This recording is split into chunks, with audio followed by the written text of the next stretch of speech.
I've helped financial planners generate 20, 30, and even $50,000 a month using this exact content strategy. And none of my clients had big budgets or a team, or they actually went viral. They didn't even start with any sort of content at all. Most of my clients have never been in front of a camera. They generated leads, they generated clients and revenue by following a very simple strategy that hacks the attention of their ideal clients. So today I'm going to break down the exact strategy. It's a 4-step system that you can use. It's what I call the content stack. But here's where most financial planners get it wrong. They think in order to get the attention, to get awareness, they've got to create more education type content so people get to know them, like them, and trust them. See, we're now in the age of AI. Claude and ChatGPT is giving people access to information at their fingertips. So now they're using those systems in order to generate information. It may be right, it may be wrong, but this is what's actually happening right now. So they're getting a lot of the education type content from these AI tools. The second problem I see a lot of financial planners do is they try to copy other financial planners and they're kind of creating content that's not in line with who they are.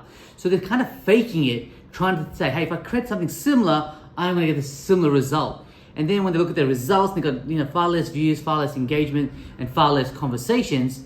They feel like this isn't working for them. So they then forget the content strategy. And this is why most people give up on content and never pursue it long term.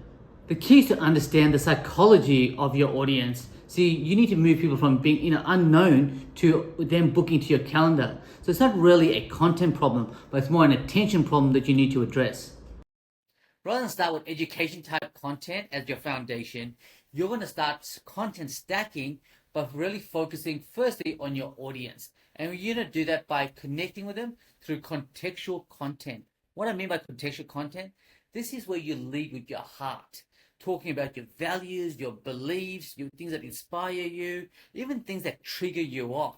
Because when you start talking about this contextual content, people will connect with you a lot deeper. They feel like they can relate to you. It makes life a little bit easier for them to go, hey, actually, he also has the same kind of problems and talking about the same issues that he has in everyday life, things that trigger him off, which is kind of cool. Because that way you build a different type of connection.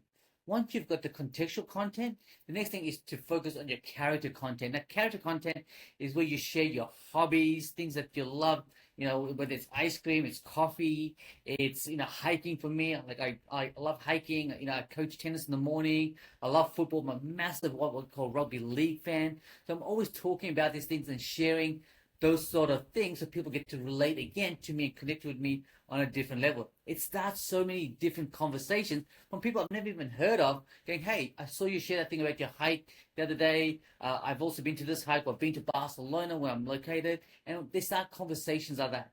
These things are all about connecting them and them basically relating to you. And to me, character content is so important. You can even share things about your environment, the home that you live in, the city that you're part of.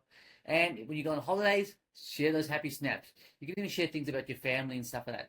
This is where you want to be a little bit vulnerable sometimes, or share things that really mean a lot to you. This is a great part of really getting your content out there. The next step is credibility content. And this is where education comes into it. Education content gives you authority. So you want to share basically the areas of expertise, things that you can talk to people about. If you can put this into stories, share a bit of insights into some of the problems that people are having.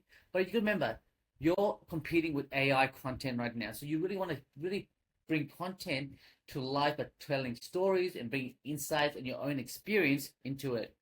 And the last bit of content you really want to be focusing on is what I call conversion content. Conversion content is where you want to share case studies and then invite people to have a conversation with you. See, the problem is most financial planners will end up doing credibility and conversion content so early on that they forget the character and contextual part, to me, which is the most important part. See, when you use content stacking like this, you start attracting a lot more people, and you also will actually connect with a lot more people. Like the community starts building. And again, like I said, this is the exact formula, the exact strategy my clients are using. This contextual, character, credibility, and conversion. Now, I've put up there how many times a week that you should be creating this. Now, I've got there, for example, contextual content, 2 to 4 a week, character content, 2 to 4 again. Now, these does not have to be full video or full post that you take a photo and you write a text post about it. It could just be a photo that you're sharing, in general, like as a story. You could be doing things such as resharing someone else's bit of content. I have some of my clients sharing, Mel Robbins content or Tony Robbins and things like that. Because again, people kind of relate to those sort of things and go, hey, have you been to a Tony Robbins event all of a sudden? So it doesn't have to be your own content, but 2 to 4 weeks is kind of what I would recommend you do. For me, contextual content is very important. So I try to aim for 2 to 3 a week, and character content 2 to 3 personally myself. So I'm sharing everything from the new kind of head earphones that I've got and stuff like that. So I'm kind of sharing little things about my life.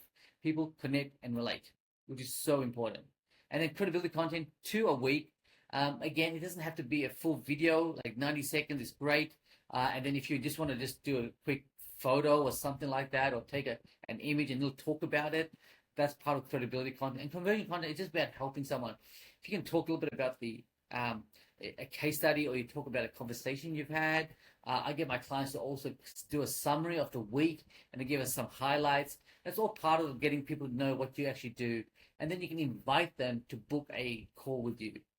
This is content stacking. This is what I call content stacking. This is what builds content. This is what builds your business as a financial planner and advisor to get to $20,000, $30,000, and $50,000 a month.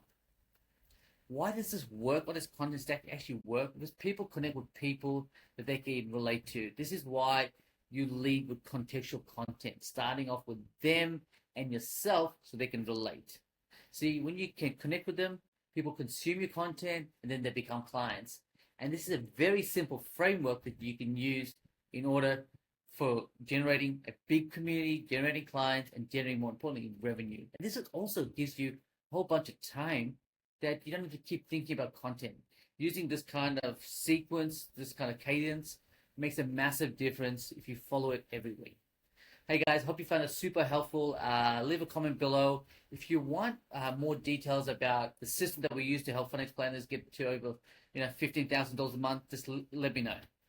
Leave a DM or send me a message. Take care for now. Bye.